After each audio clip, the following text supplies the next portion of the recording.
Houssem, thank you for sitting down with me and speaking a little bit about the theme and topic of disruption, which is something that we've adopted for our 2017 Omidyar Network Leadership Forum Global Workshop here in Tunisia. So being a 2016 fellow at Stanford's Draper Hill Summer Fellows Program, I wanted to learn a little bit more about your work as an entrepreneur and how you see entrepreneurship as a mode of disruption within Tunisia. Thank you for hosting me, and thank you for coming and choosing Tunisia as a destination for this forum. I know it's a big deal for CDRL, and it's an equal, if not more important deal for Tunisia, your support to our democracy. This being said, disruption is a key element in entrepreneurship. Without the entrepreneurship created disruption. So if you think about all the revolution that happened in trade, in manufacturing, in startup, etc., all of these revolution created a lot of disruption.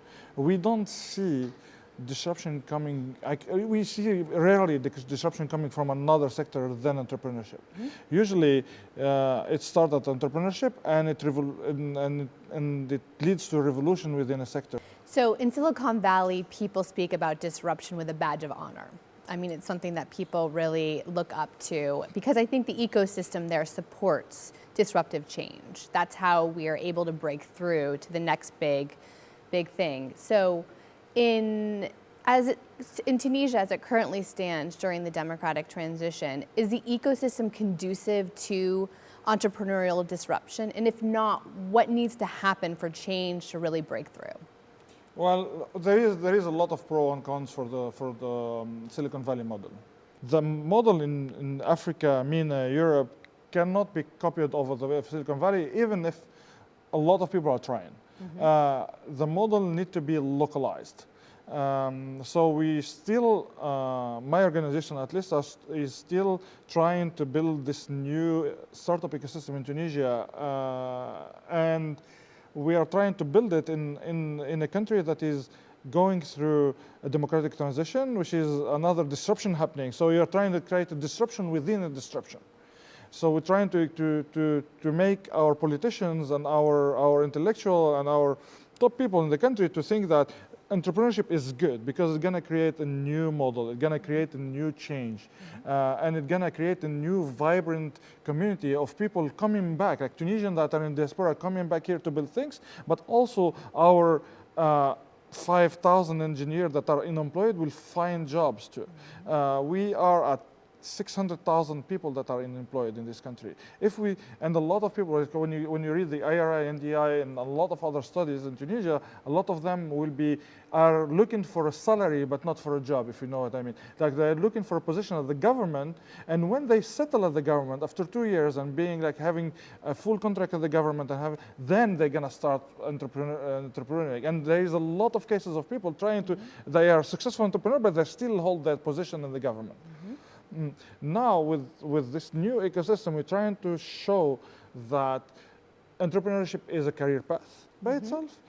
It's a mission sometimes. Sometimes it's you're born with it, and it could be very much more interesting than be sitting in the government and trying to do your 9 to 5. So, were you born an entrepreneur? I don't know. It's a hard question. I grew up in an island that to survive had to create a generation of entrepreneurs. We were sailors, we were merchants, and I think that stayed with me and stayed with us. A lot of my friends and myself became entrepreneurs, and I think that it's a necessity.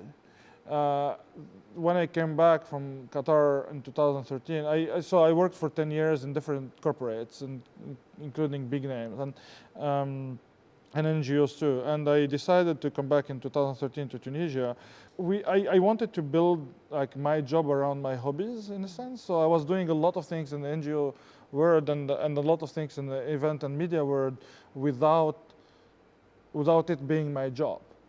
And when I made the decision of like saying, okay, now I'm gonna build these two companies. The first one is Cogite, and Cogite, we're gonna make this missing link for Tunisian entrepreneurs. So this home for all Tunisian entrepreneurs and make it as in the middle of the ecosystem, to build an ecosystem around it. Now, I think we are around 150-ish people in Cogite every day, and we have 80-ish startups, plus we did probably 140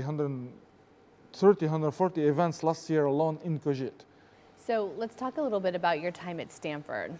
So you had an opportunity to come and step away from your work a little bit and to engage in Silicon Valley, to immerse yourself in some academic content, to meet a global community of fellows. So were there any things that you really benefited from that you could bring back to Tunisia from the Stanford experience? You know, having been there close to Silicon Valley, you mentioned Bill and Tim Draper and other entrepreneurs, but you know, what were the two kind of takeaways that you could bring back to your country?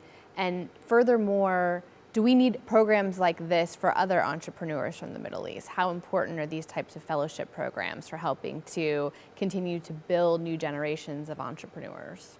So first, I'm really thankful for this program. Like they took me, even if I don't really fit within the academic world slash research world. And to be honest, I really enjoyed being in Stanford for 3 weeks.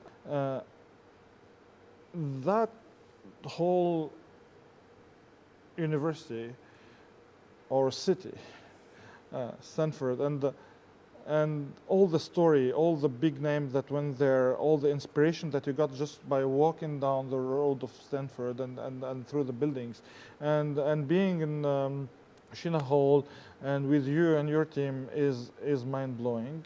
The fellows, the classmates, the fellows are great. One of the key learning in democracy is not a single thing. Like it's not a single. There is no single definition for democracy, and we have to work toward a better model and or sometimes create a new model of it. I fell in love with Abbas Milani's work and his story, and I still have a lot of respect for him, and I enjoy talking with him all the time.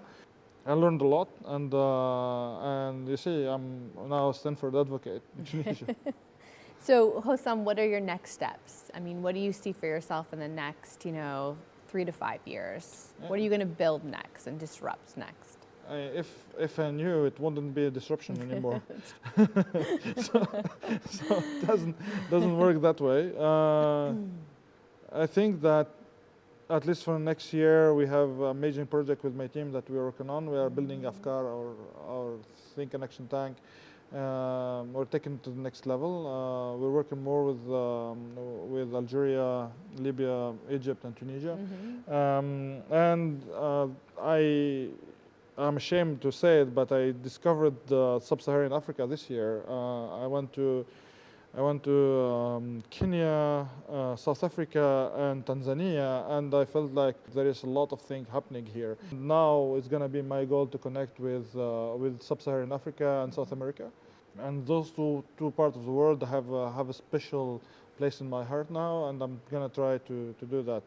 Well, Houssem, thank you so much for sitting down, and thank you for hosting us. This workshop would not have been possible without the Cogite team to really help and the Wasabi team to help coordinate everything, to host us, to facilitate such a beautiful experience for over 40 of our alumni and our faculty and our staff. So we really appreciate it. We're happy to be here and support you in any way. Thank you.